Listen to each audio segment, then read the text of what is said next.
I I think most people don't understand that smooth coordinated movement is the responsibility of the cerebellum, not the cerebrum. Like the initial motor yeah, pattern comes from, somewhere sort of this part here, but then while yeah, you're actually doing it at speed, it's all your cerebellum.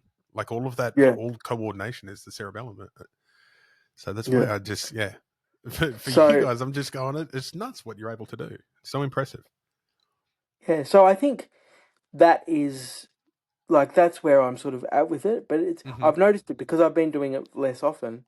If I'm still strong and I can still grind out weights, but I'm so unco Right. because I'm not benching 3 or 4 days a week.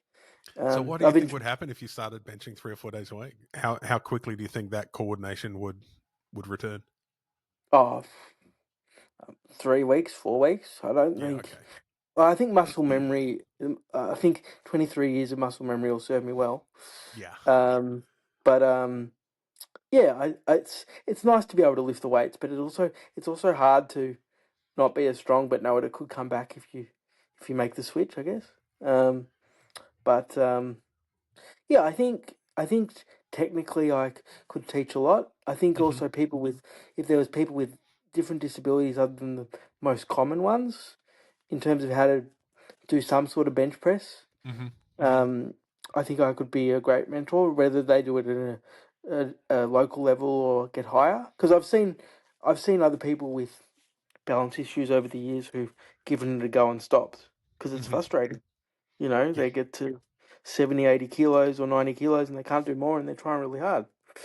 You know, and there are little things you could do. Like my bar speed to the chest was at my best was pretty good, I thought, because I needed to finish the movement as quick as possible because I could only hold the balance for so long.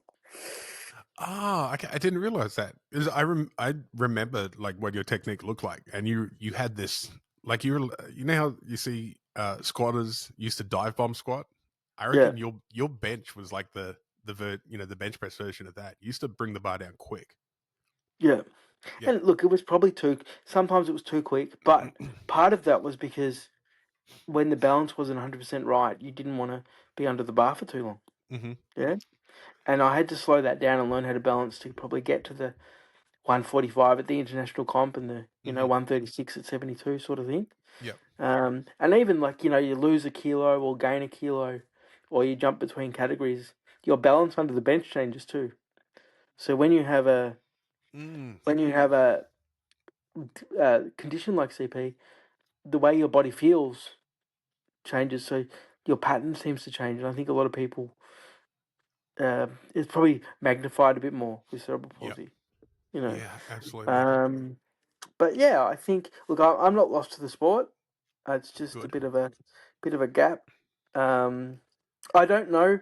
I don't know enough about. I like the fact that the disabled comps are more regular now because we used to Hmm. have 1 or 2 comps a year. So what you'd end up doing is you'd go and do the disabled nationals, and then you'd do 2 or 3 able-bodied comps to practice, but they were completely different. Yeah. So Yeah. now that mechanism has changed. Um, but it's also I feel like I have a responsibility to pass on, be there for the next gen, even though they might be there to sort of kick my ass, to be honest. Yeah. But um, I saw some of the lifts, and there's a couple of lifters that look like they're going to improve pretty quickly. Hmm. Um, they have the right mechanics for powerlifting, it looks like, and they're strong.